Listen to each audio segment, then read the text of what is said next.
السلام علیکم۔ آج ہم تاریخ مضمون سے متعلق چند بنیادی باتوں کے متعلق معلومات حاصل کریں گے۔ آپ تمام لوگ جانتے ہیں تاریخ مضمون جو ہے چوتھی جماعت سے آپ کے سلیبس میں انٹروڈیوس کیا گیا ہے، اور آج ہم 11th ہسٹری کے بارے میں جب ہم سلیبس شروع کر رہے ہیں تو اس کے پہلے تاریخ مضمون کی بیسک باتوں کو جاننا ہمارے لیے بہت ضروری ہے۔ سب سے پہلے ہم کو یہ جاننا ہے کہ تاریخ مضمون کسے کہیں گے۔ دو چیزیں ہیں، تاریخ اور تاریخ مضمون۔ آپ تقریباً چوتھی جماعت سے تاریخ مضمون کو پڑھتے آ رہے ہیں، آپ 11th میں آ چکے ہیں، تو ہمارا یہ کام ہے، آج یہ مقصد ہے کہ ہم آج یہ جانیں کہ تاریخ مضمون کسے کہتے ہیں۔ تاریخ کہتے ہیں ماضی کے واقعات کو۔ تاریخ یعنی ماضی کے واقعات سمجھنے کے لیے بہت سمپل ہے، تاریخ مطلب ماضی کے واقعات۔ ذرا اس کو اور ذرا گہرائی میں جا کر اس کی ڈیفینیشن دیکھیں گے تو تاریخ مضمون کی ڈیفینیشن ہوتی ہے ماضی کے تمام اہم واقعات کو سلسلے وار پڑھنا یا معلومات حاصل کرنا، اسے کہتے ہیں تاریخ۔ بہت آسان زبان میں سمجھنے کے لیے ماضی کے واقعات یعنی تاریخ، اس کو اور اچھی طرح سے سمجھنے کے لیے ماضی کے گزرے ہوئے تمام واقعات کو سلسلے وار پڑھنا یا معلومات حاصل کرنا، اس کو تاریخ کہتے ہیں۔ یہ تو ہوا تاریخ مضمون کسے کہتے ہیں۔ اب ہم یہ دیکھیں گے تاریخ جو سبجیکٹ ہے اس کو پڑھا کیسے جاتا ہے، کیونکہ تاریخ سبجیکٹ بہت واسٹ ہے، بہت اس کا مطالعہ بہت وسیع ہے، تو اتنے بڑے وسیع سمندر کو یا معلومات کے اتنے بڑے خزانے کو ہم کیسے پڑھیں، تو تاریخ دانوں نے کیا کیا، اس کو الگ الگ حصوں میں تقسیم کیا۔ تاریخ سبجیکٹ کو انہوں نے الگ الگ حصوں میں تقسیم کیا ہے۔ جیسے تاریخ دانوں نے تاریخ کو 3 حصوں میں تقسیم کیا ہے۔ ایک ہے 3 حصے اس کے، ایک ہے ما قبل تاریخ، دوسرا ہے قبل تاریخ،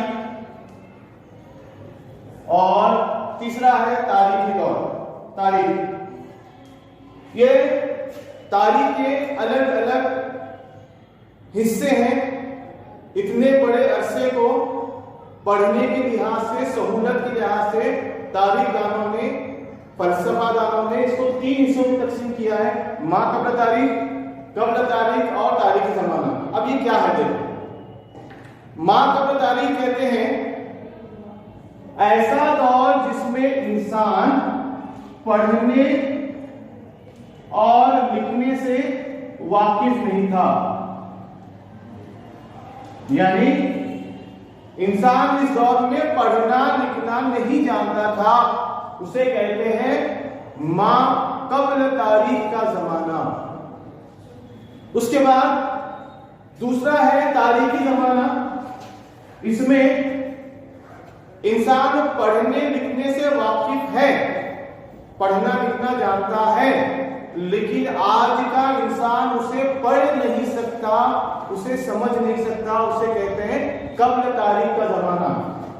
پڑھنے اور لکھنے سے واقف ہے، لیکن ہم آج کے زمانے کا انسان کیا لکھا ہے وہ ہم سمجھ نہیں سکتے، پڑھ نہیں سکتے۔ فن تحریر سے واقفیت ہے، یہاں پر لکھنا جانتا ہے، ما قبل تاریخ میں انسان فن تحریر سے واقف نہیں ہے، لکھنا پڑھنا بالکل بھی نہیں آتا اسے۔ قبل تاریخ مطلب انسان پڑھنا لکھنا جانتا ہے، فن تحریر سے واقف ہے، لیکن آج کا انسان اسے پڑھ نہیں سکتا، سمجھ نہیں سکتا، اسے کہتے ہیں قبل تاریخ کا زمانہ۔ اور تیسرا ہے تاریخی زمانہ، ایسا دور جس واقف بھی ہے اور وہ پڑھنا لکھنا آج کا انسان جو لکھا ہوا ہے اسے پڑھ سکتا ہے، سمجھ سکتا ہے، اسے کہتے ہیں تاریخی زمانہ. ٹھیک ہے. اس کے بعد یہ 3 تاریخ کے مختلف زمانے ہوئے. کون کون سے؟ ما قبل تاریخ، اس کے بعد قبل تاریخ، اور اس کے بعد تاریخی دور. فن تحریر سے واقف نہیں ہے، فن تحریر سے واقف ہے، لکھنا پڑھنا جانتا ہے، لیکن آج کا انسان اس زمانے میں جو لکھا ہوا ہے نہیں سمجھ سکتا، پڑھنے نہیں آتا. قبل تاریخ. تیسرا ہے تاریخی زمانہ. فن تحریر سے واقف بھی ہے اور آج کا انسان اس نے جو لکھا ہے وہ بھی جانتا ہے، اس کو سمجھ میں آتا ہے، پڑھنے آتا ہے، اسے کہتے ہیں تاریخی زمانہ. ٹھیک ہے. اب اس کے بعد اب یہ زمانہ بھی بہت وسیع ہے، بہت پرانا ہے، اس کی وسعت بہت زیادہ ہے. میں آپ کو وہ زمانہ کہاں کیا ہے وہ آپ کو اگلے ویڈیو میں بتاؤں گا. قبل تاریخ کا زمانہ یہ بہت وسیع ہے، تو تاریخ دانوں نے اسے اور تقسیم کیا ہے، وہ ہے پتھر کا زمانہ اور دوسرا ہے دھات کا زمانہ. پتھر کا زمانہ اور دھات کا زمانہ. اس میں انسان فن تحریر سے ابھی واقف نہیں تھا، انسان پڑھنا لکھنا نہیں جانتا تھا. پتھر کا زمانہ اور دھات کا زمانہ. اب یہ زمانہ بھی بہت وسیع ہے، یہ زمانہ بھی بہت وسیع ہے. تو یہ زمانہ جو ہے تقسیم ہوتا ہے اور 3 زمانوں میں. پتھر کا زمانہ وہ ہے قدیم، وسطی اور جدید. پتھر کا زمانہ یہ اور 3 حصوں میں تقسیم ہوتا ہے. کون کون سے؟ قدیم پتھر کا زمانہ، وسطی پتھر کا زمانہ اور جدید پتھر کا زمانہ. قدیم، وسطی اور جدید. قدیم پتھر زمانہ، وسطی پتھر زمانہ، جدید پتھر کا زمانہ. اب اس دور کو پتھر کا زمانہ کیوں کہا؟ اس لیے جیسے آج ہم 21 سینچری میں جی رہے ہیں، آج سائنس اور ٹیکنالوجی کا دور کہا جاتا ہے. آج کے زمانے کو سائنس اور ٹیکنالوجی کا زمانہ کہتے ہیں.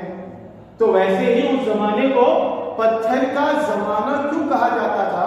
اس کی وجہ یہ ہے کہ انسان اپنے روزمرہ کے استعمال میں پتھر کا استعمال سب سے زیادہ کرتا ہے، اسی لیے اسے پتھر کا زمانہ کہتے ہیں. ایسا دور جس میں انسان سب سے زیادہ استعمال پتھر کا کرتا تھا، اس کے روزمرہ کے اس میں پتھر کا استعمال زیادہ ہوتا تھا، اسی لیے اس دور کو پتھر کا زمانہ کہا گیا. جس میں اب اس میں بھی 3 حصے، قدیم، وسطی اور جدید. اب یہ کس بنا پر؟ تو انسان نے شکار کرنے کے لیے پتھر کے اوزار اور ہتھیار بنائے، شکار کرنے کے لیے، پیٹ بھرنے کے لیے وہ کیا کرتا تھا؟ جانوروں کا شکار کرنے کے لیے پتھر کے اوزار اور ہتھیار بنائے. کیوں بنائے؟ کیونکہ انسان کو اپنے اطراف میں سب سے آسانی سے جو چیز دستیاب ہوئی وہ پتھر تھا. تو انسان نے کیا کیے؟ پتھر کا استعمال کیا شکار کرنے کے لیے. پھر اس نے پتھر کے اوزار اور ہتھیار بنانے شروع کیے. تو اسی بنا پر یعنی پتھر کے اوزار اور ہتھیار کی بناوٹ کے لحاظ سے اسے قدیم، وسطی اور جدید پتھر کے زمانے میں تقسیم کیا گیا. پتھر کے ہتھیار کی بناوٹ، اس کی شکل کے لحاظ سے اسے قدیم پتھر کا زمانہ، وسطی پتھر کا زمانہ اور جدید پتھر کے زمانے میں اس کو تقسیم کیا ہے. یعنی قدیم پتھر کے زمانہ جو اوزار تھے ابھی وہ اپنے ابتدائی مرحلے میں تھے، وہ بے ڈور تھے، بے شکل تھے، نوکیلے نہیں تھے،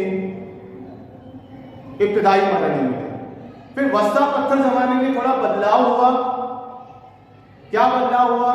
انسان نے اس کو ذرا شکل دینے کی کوشش کی، اس کو نوکیلا بنانے کی کوشش کی، بلیڈ کی طرح تیز کرنے کا کام کیا، یعنی اس کی ایک شکل دی باقاعدہ۔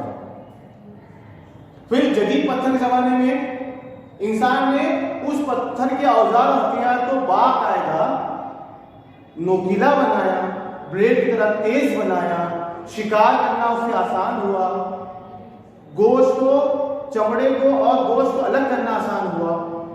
اسی لیے پتھر کے اوزار اور ہتھیار، اس کی بناوٹ، اس کی شکل، اس صورت کی بنا پر اسے قدیم پتھر کا زمانہ، وسطی پتھر کا زمانہ اور جدید پتھر کے زمانے میں اسے تقسیم کیا گیا۔ یہ ما قبل تاریخ کا زمانہ جس میں انسان فن تحریر سے واقف بالکل بھی نہیں ہے، لکھنا پڑھنا نہیں جانتا ہے، اس کے آگے کا دھات کا زمانہ جو ہے، اس کے متعلق ہم معلومات اگلے ویڈیو میں حاصل کریں گے۔ جزاک اللہ۔